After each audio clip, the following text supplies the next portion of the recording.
You know, Scarlet, Ethan's been looking for you. He's going insane. Who does he think he is? I only went after him in the first place to piss off Victoria Davenport.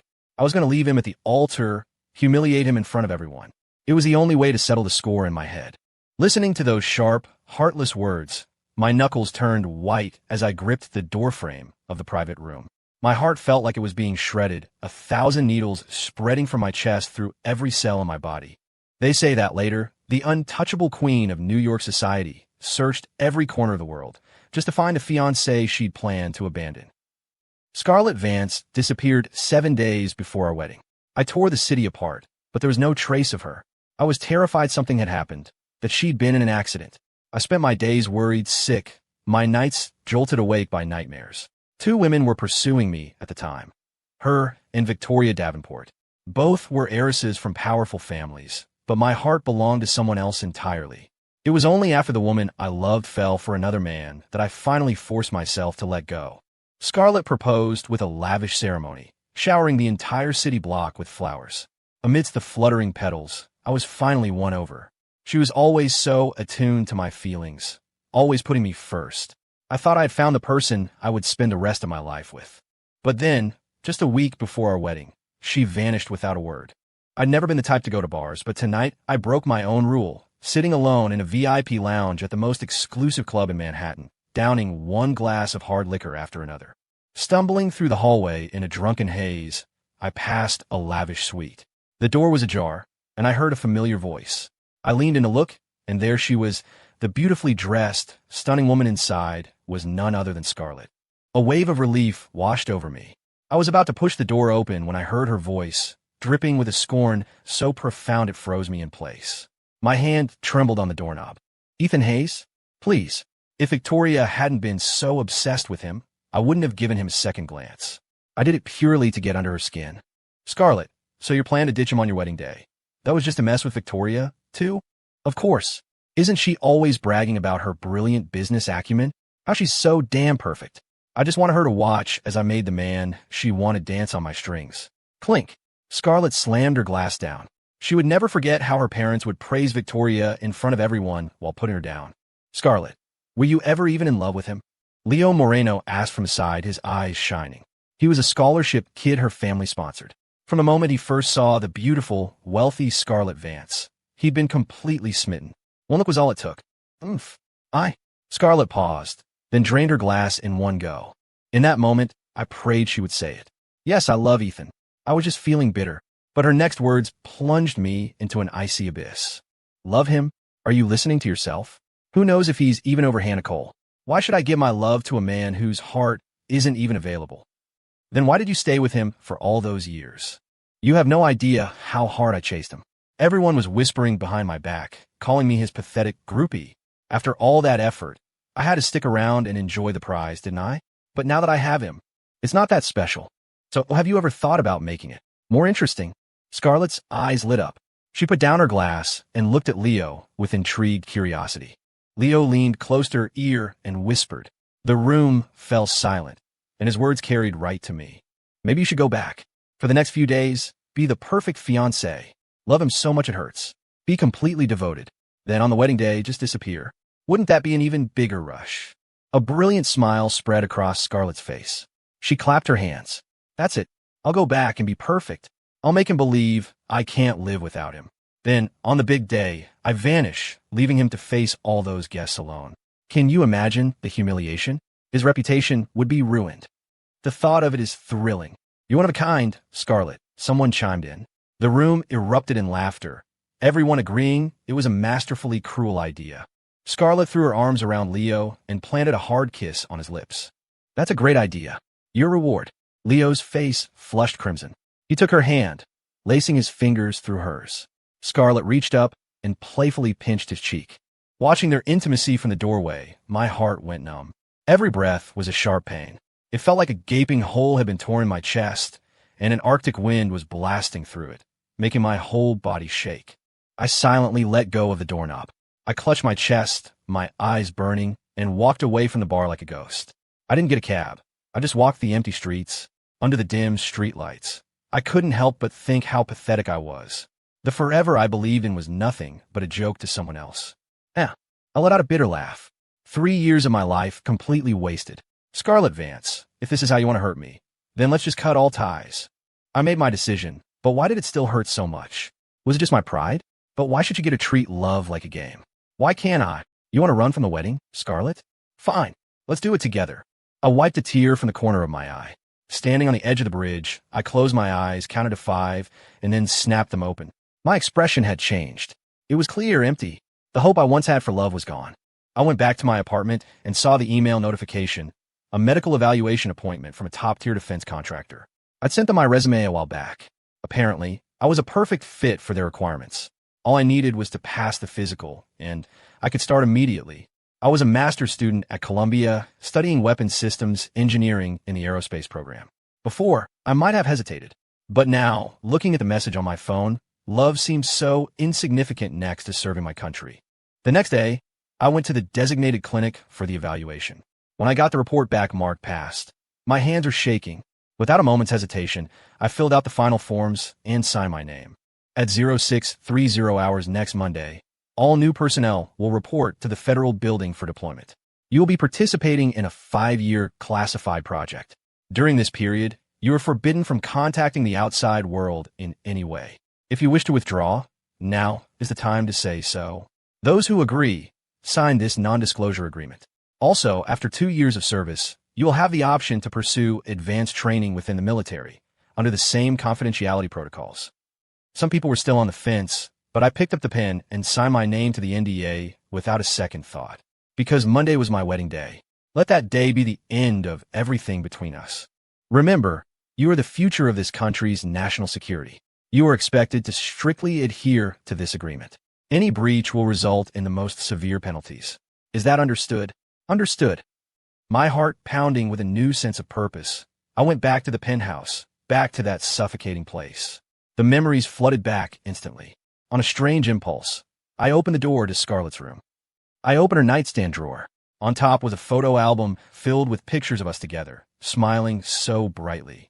I thought we were in love back then, but who really knows? Maybe it was all just an act. Closing the album, I saw a journal tucked underneath. Curiosity got the better of me, and I opened it. February 14th, 2017. I confessed my feelings to Ethan Hayes again on Valentine's Day, and he actually for once said yes. I was secretly thrilled. Victoria, you lose this round. There were only a few entries from that year. I flipped forward to Valentine's Day, 2019. February 14th, 2019. Another Valentine's Day. I specifically chose the Rosewood for our date because I knew Victoria would be there. Seeing me and Ethan holding hands, she stormed out with a face like thunder. Ha ha, Victoria, look at you now. I let out another bitter laugh. So that was her plan all along. I had wondered why she insisted on going to a restaurant so far across town. It was all despite Victoria, to flaunt her prize. January 1st, 2020. I tested the waters today and asked him if he'd marry me. He happily agreed. But for some reason, I feel so unsatisfied. February 7th, 2020.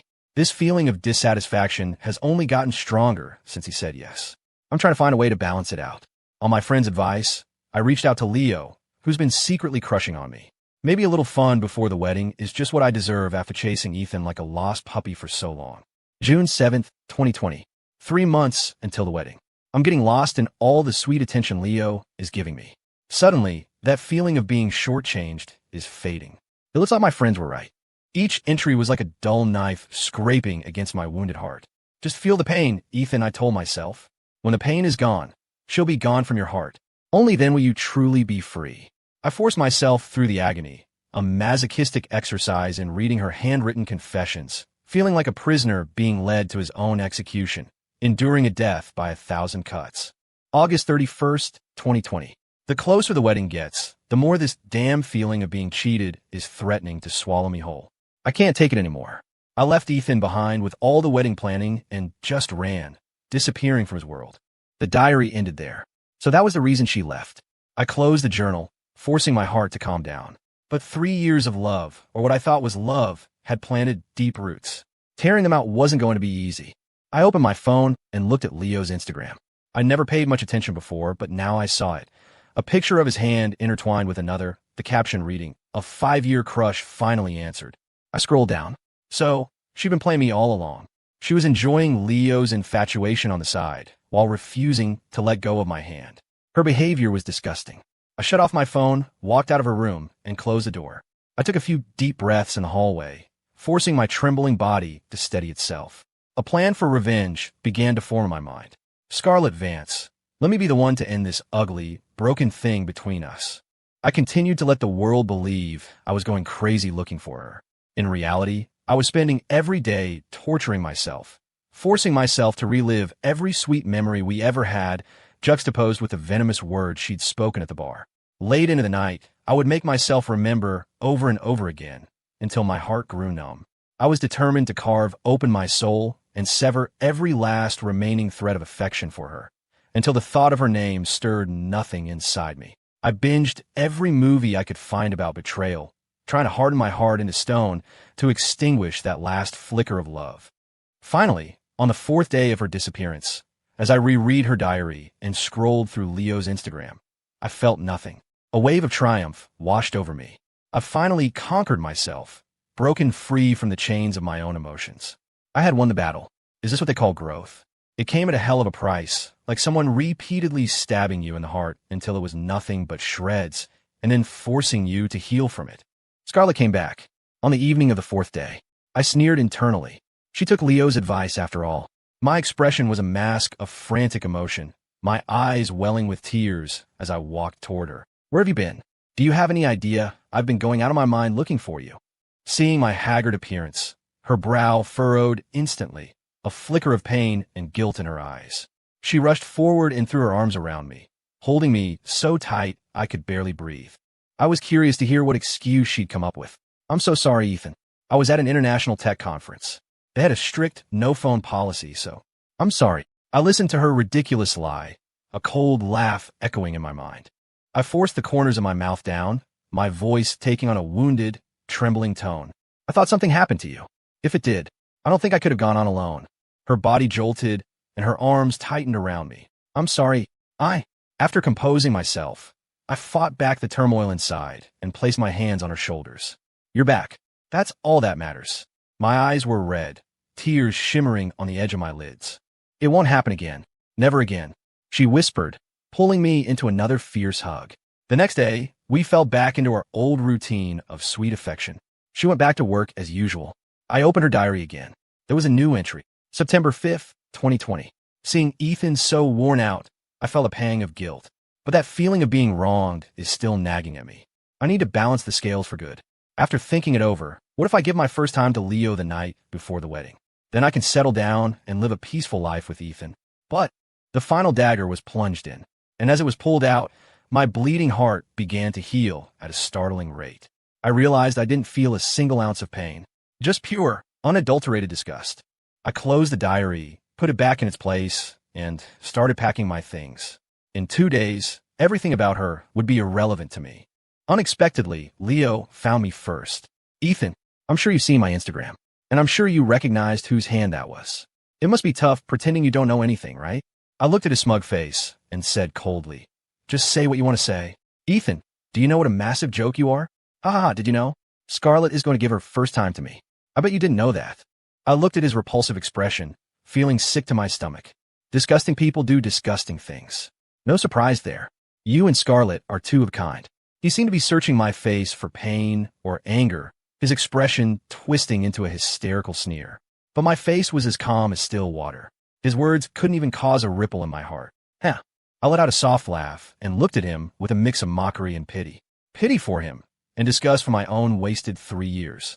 What are you laughing at? Run out of things to say? Cat got your tongue. He smiled, but it didn't reach his eyes. I just stared at him silently, thinking to myself that another idealistic fool was about to fall into love's cruel trap. Some people are just made for each other, I said, standing up to leave.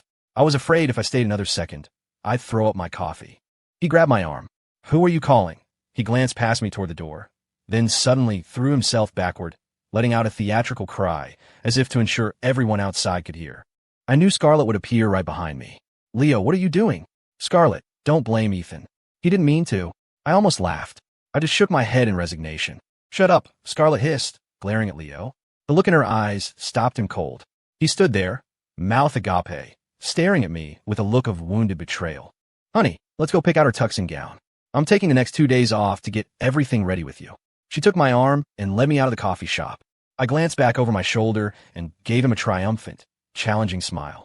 He stood there watching us, his teeth clenched, his hands balled into tight fists. Ethan Hayes, after tomorrow, you'll be the laughingstock of the entire city, and I'll be the one who wins. In that final stretch of time, I doted on her obsessively. I was the perfect fiancé in every way, short of sleeping with her. I gave her everything, agreed to everything, but she grew more and more uneasy.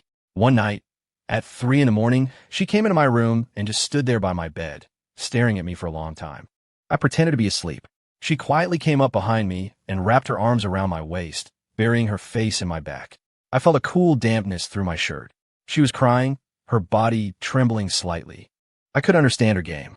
She was the one who chose to betray me. So why the pretense of deep affection? It was all so laughable. I feigned rolling over in my sleep. Startled, she quickly let go and backed away from the bed, slipping out of the room. As the door closed, I saw her wipe her eyes.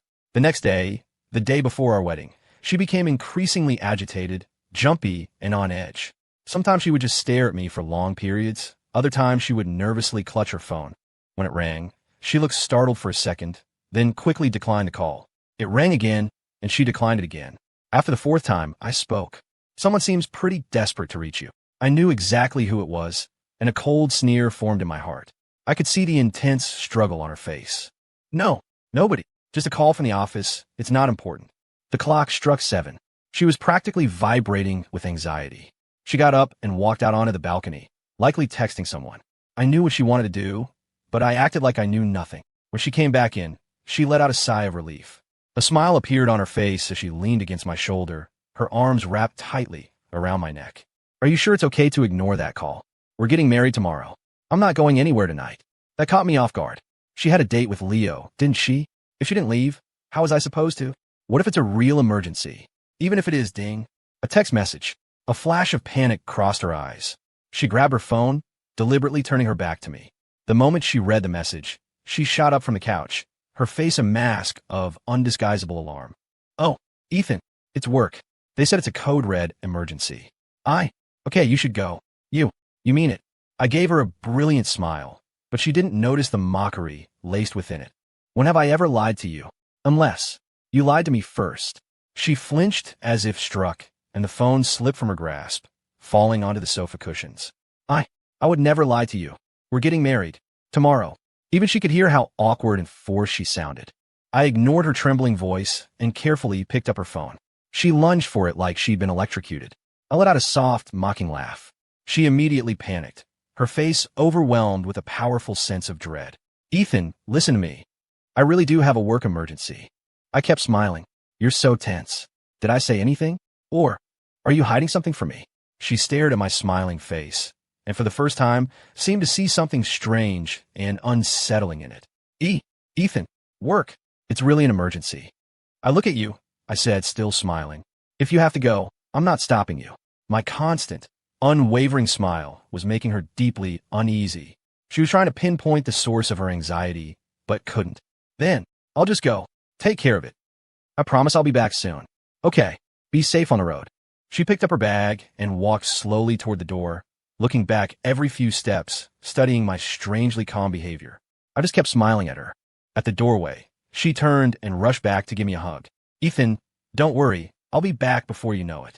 I promise, she said, as if making a solemn vow. I could feel her whole body trembling. I know. Now go. Don't keep them waiting. She suddenly pulled back, staring intently into my eyes. She knew something was deeply wrong with me tonight, but she couldn't figure out what it was. Ethan, I cut her off. Go on. Work is important.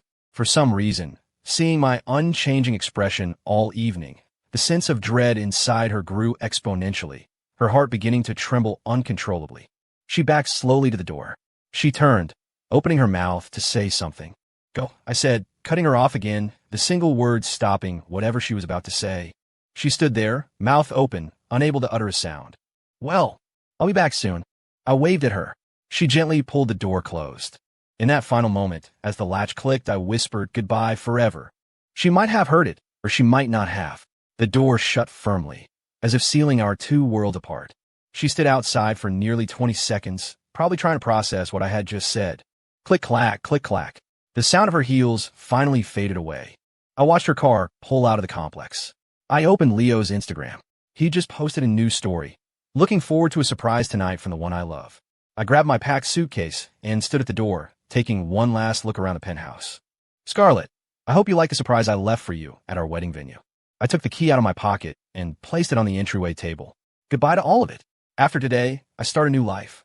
I closed the door, a feeling of relief washing over me. I headed to a hotel near the federal building to get one last night of rest. I didn't want my new journey to begin in that tainted place. The next morning at 6, I arrived at the federal building. After processing, we were driven straight to the airport. As I stepped onto the plane, I looked back at the city one last time. Goodbye, my home. Goodbye to my wretched past. From now on, I wish myself a brilliant future, a clear path forward. Mom, Dad, your son will be back to care for you when he can. My parents knew I was leaving. I had told them everything about Scarlet and me. They fully supported my decision. Adhering to the confidentiality rules, I didn't tell them where I was going, only that I was going abroad for advanced studies. The plane took off. From that moment on, I was no longer the idealistic romantic, driven crazy by love. I had a higher calling. With all ties to the past severed, I would be like an eagle soaring into the vast, open sky. The moment I left the penthouse, Scarlet's unease erupted. She suddenly clutched her chest, gasping for breath. She looked at the time on her phone, 12 o'clock, midnight.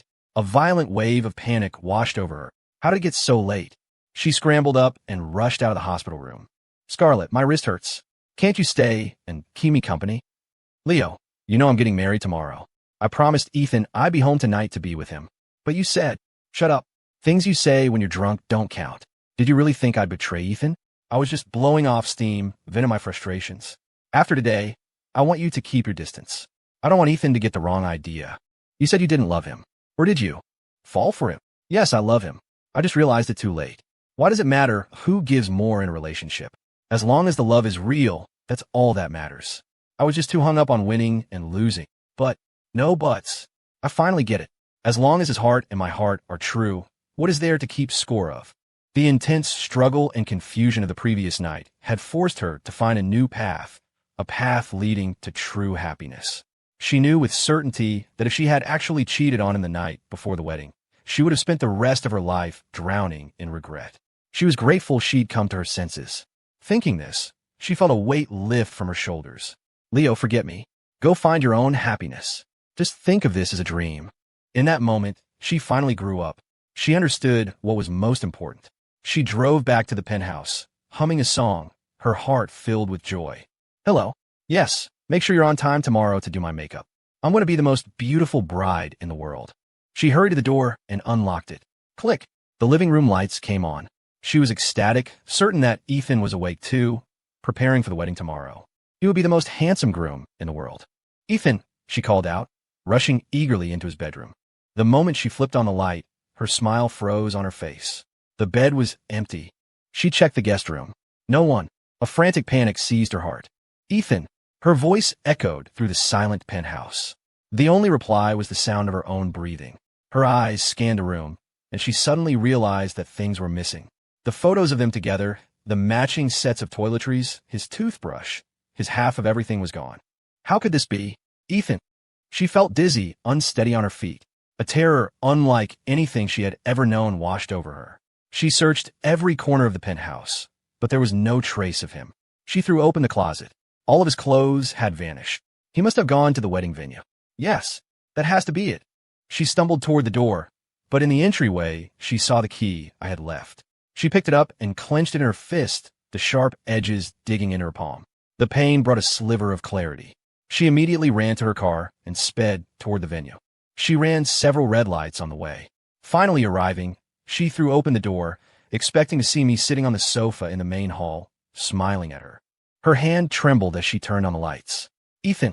Only her own voice echoed in the vast, empty space. Then she saw it, and her world completely fell apart. In the center of the room stood the wedding dress and the tuxedo.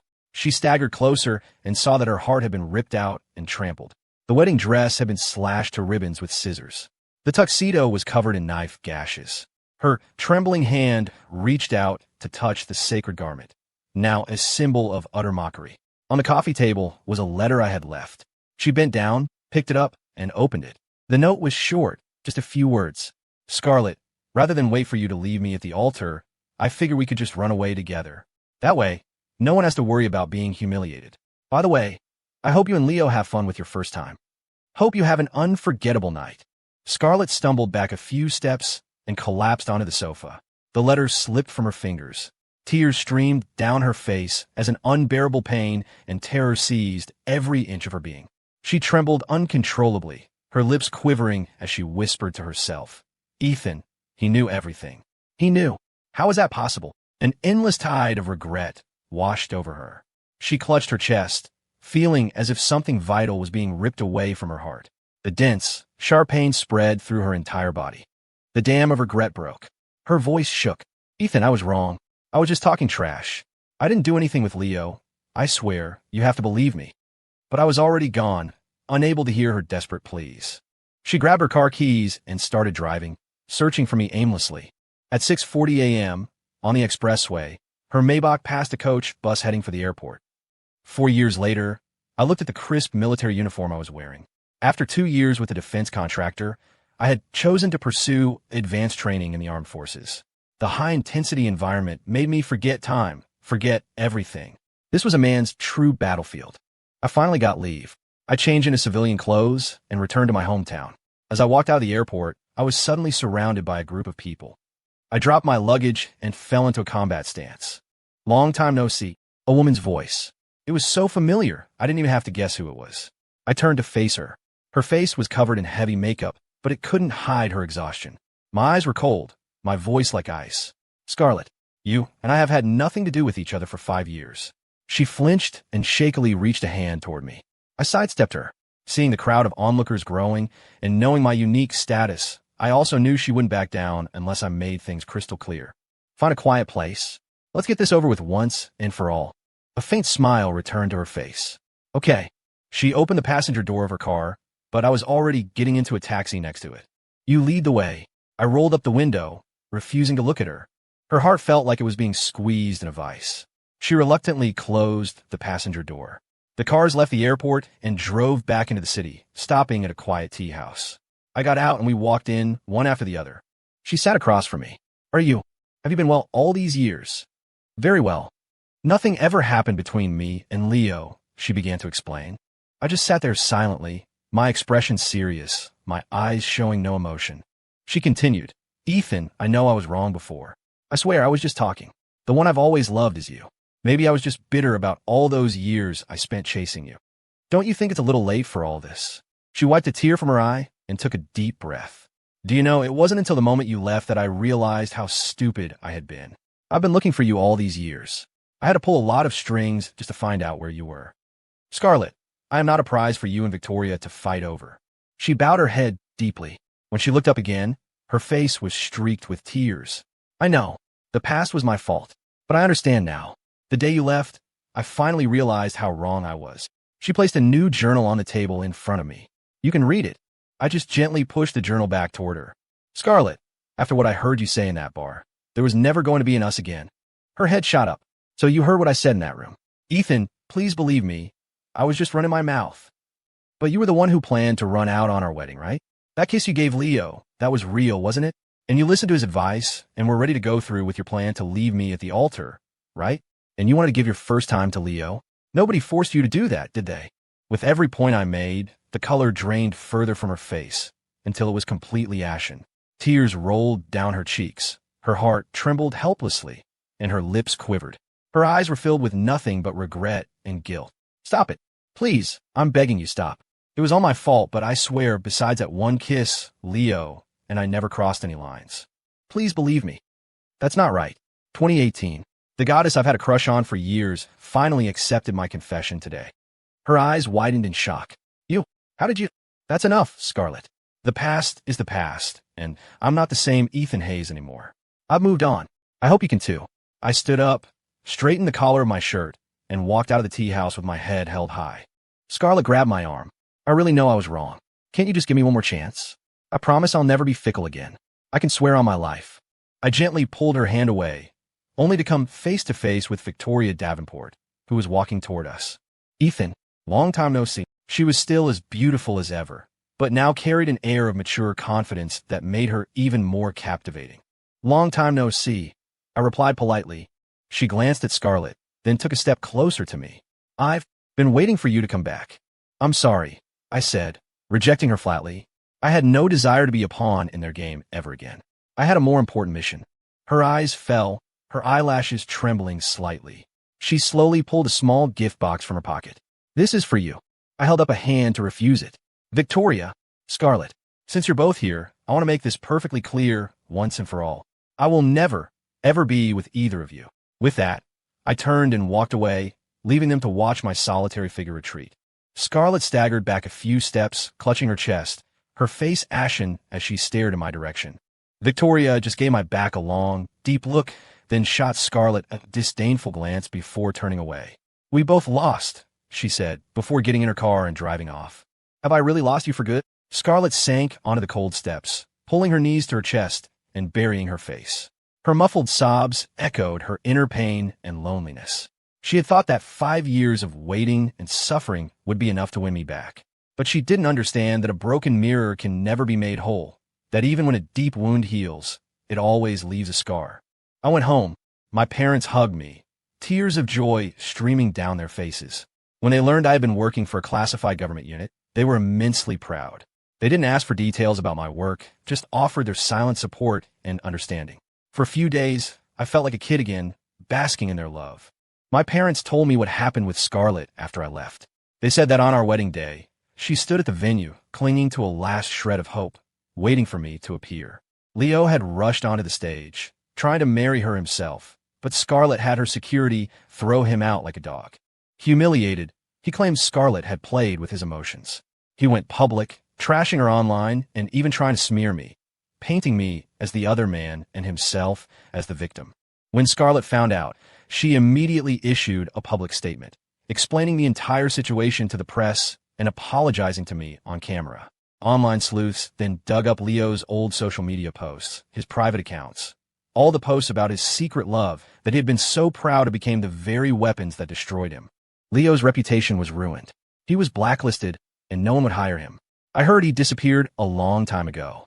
During my leave, Scarlet came to my parents' house day and night, waiting for me. I avoided her every time. She sent flowers, watches. Son, Scarlet's here again. She's been standing outside for a long time. Maybe you should. Mom, you can't fix a broken mirror. My mom just sighed and went back to her room. I found her behavior childish. A chance missed is a chance missed. No matter how much you try to force it, you can never go back to the beginning. Was that simple truth so hard for her to understand? On the last day of my leave, I put on my uniform to report back to the federal building. My parents held my hand the whole way, their eyes red as they gave me endless instructions. Mom, Dad, don't worry. Your son is grown up now. I understand my responsibilities. I'll take care of myself. I'll come back to see you on my next leave. My parents nodded. We hugged. Finally, with my own eyes burning, I got out of the car and waved goodbye. I didn't see Victoria or Scarlet. Maybe they finally understood that their persistence was pointless. Just before I entered the building, I got a video call. It was an unknown number. I had a bad feeling. I stopped and answered it. The image that filled the screen was Scarlet, tied to a chair. Ethan Hayes. Remember me? Leo. That's right. If you want her to live, you'll come to the location I send you. Otherwise, he hung up. A second later, a text came through. Come alone. Don't call the cops. It was followed by an address. There was no time to think. I had to leave my luggage, hail a cab, and head for the address he sent. On the way, I received several more messages. I finally arrived at an abandoned warehouse on foot. It wasn't because I still had feelings for her. It was because the uniform I wore wouldn't allow me to stand by and do nothing. I entered the warehouse and saw Scarlet tied up. When she saw me in my uniform, her eyes lit up. She struggled desperately, but her hands and feet were bound, and her mouth was gagged. Ethan, I knew you couldn't stand to lose her. Leo, let her go. We could talk about whatever you want. Do you have any idea what my life has been like for the past 5 years? I was ridiculed by the entire world, laughed at by everyone. I became a rat hiding in the gutter. Why do you get to live such a glamorous life? Leo, this is all your own doing. If you had just been an honest, decent person, you would have had a bright future. But you had to take shortcuts. What did I do wrong? I came from nothing. My father was a gambling addict. My mother left me for another man. I clawed my way up from the bottom. What right did you people have to destroy me? I took a step forward. He raised a knife. Don't move. He then pulled the gag from Scarlet's mouth. Ms. Vance, nice to see you again. Leo, why are you doing this? Why? Because you forced me to. You made my life a living hell. How could I possibly let either of you be happy? He glanced at me and pressed the knife against Scarlet's neck. Ethan Hayes, hand over the core data. My eyes sharpened. How'd he know about the core data? Could it be? What core data? I don't have any. Ha ha ha, Ethan. You spent 2 years at a classified R&D facility for a major defense contractor and then 3 years testing it in the military. And you're telling me you don't have it. How could he know all of this in such detail? My clearance level was so high that even some senior government officials didn't have access to this information. A terrible premonition rose in my chest. Nothing to say. I was going to kidnap your parents, but someone was protecting them. So I targeted Scarlet instead. So your target was me all along? You're working for a foreign power. So what if I am? You wouldn't let me survive here, so I had to find my own way out. Now, hand over the data. I don't know how you found out who I am, but if you do, then you should also know that we work in teams. It's impossible for me to have all the data. Doesn't matter. I'll find them all, one by one. But first, give me yours, or I'll kill her right now. He pressed the knife harder, and a thin line of blood appeared on Scarlet's neck. Okay, let's calm down. Let her go, and I'll give you what you want. Do you think I'm an idiot? Give it to me now. I was mentally calculating my options, but Leo was losing his patience. Stop stalling. I took a USB drive from my pocket and tossed it to him. It was a gamble, but as Leo caught the drive, he pulled a pistol from his waistband and aimed it at me. Now you can all go to hell. Ha ha ha. No. Just as he pulled the trigger, Scarlet slammed her head into him, knocking his aim off. The shot went wide. In that split second, I lunged forward, kicking the gun from his hand and landing a high kick that sent him sprawling. I rushed to untie Scarlet. As soon as you're free, run. You hear me? There's a bomb in here. I had scanned the warehouse when I came in and spotted a small, flashing red light in the distance. Ethan, let's go together. I'll stay and deal with him. You need to go. Now. The last rope came loose. I gave Scarlet a hard shove. Go. Leo, brandishing his knife, charged at me with a roar. I dodged nimbly. He was surprisingly skilled, likely having received special training. I fell back on my own military training, remaining calm and focused. I disarmed him, and a swift kick to his solar plexus sent him crashing to the ground. He coughed up blood, then laughed as he reached into his pocket. Damn it. Just then, Scarlet ran back into the warehouse. Ethan, the police are here. I came back for you. The sound of sirens grew louder, and officers began to storm the area. Don't come in. There's a bomb, an officer shouted, taking cover behind a ballistic shield at the entrance. Scarlet acted as if she hadn't heard. She ran straight toward me. I sprinted toward her, grabbing her and diving through the doorway, just as he yelled. You can all go to hell with me. Ha ha ha. Click. He pressed the remote. The explosion was deafening. The warehouse collapsed in on itself. Because I had shielded Scarlet with my own body, she only suffered a few scrapes. My back, however, took the full force of the blast. Ethan. Scarlet held me, her cries tearing through the air. Her hand inadvertently touched my back and came away wet and sticky. She looked down. It was covered in blood. Only then did she realize I had been injured saving her. She cradled my face. Ethan, wake up. You can't die. Answer me. My eyelids grew heavy. The world went dark. When I woke up again, 10 days had passed. I opened my eyes to see my mother's exhausted face. Mom, hearing my voice, her trembling hand gently stroked my head. My son's okay. My son is okay. Mom, I'm fine. Where's Dad? Your father went to get your medicine. Just then, footsteps approached the door. I looked over. It was my dad, holding a tray of medication, his face etched with pain. Dad, hearing my voice, the tray slipped from his hands and crashed to the floor. So, you're finally awake. His eyes were red as he rushed to my bedside, gripping my hand tightly. It's okay now. You're okay. Thank God. I looked toward the door. Scarlet was standing there. She couldn't come in. After my injury, my special status had become known, and the local military police had been assigned to protect me. No unauthorized personnel were allowed near me. Not even extended family, only my parents. That girl, she comes every day, my mom said, but she can only stand outside and watch you quietly. Many people came to visit me, my teammates, my superiors. Scarlet could only stand in the hallway, biting her lip, watching from a distance. Let her in, I told the guard. He finally allowed her to enter. Scarlet quickly straightened her hair and clothes. Thank you, she whispered. She hurried to my bedside, wringing her hands nervously. Ethan, does it still hurt? I'm fine. I'm so sorry. This is all my fault. She broke down, sobbing uncontrollably. Saving you is my duty as a soldier. You don't need to apologize. I know, but Ethan, I really... Scarlet, what's past is past. She nodded, tears streaming down her face. She wiped them away, forcing a small smile. I know. There's no chance for us anymore. I wanted to see you.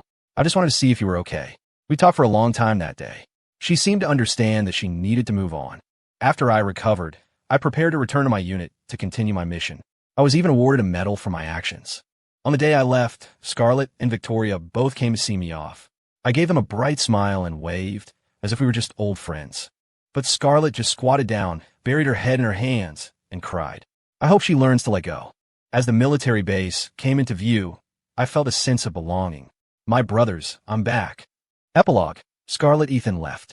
The day before our wedding. He cut up my wedding dress and his tuxedo, the ones we were supposed to wear. When I saw the note he left, my world collapsed. He knew. He had known my secret all along. It was his brutal revenge for my own planned escape just 7 days prior. Looking back, what was I even thinking?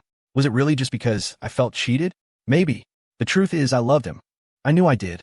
But whenever I thought about Victoria liking him too, my heart would ache with a familiar resentment. Victoria had always been better than me since we were kids, in school, in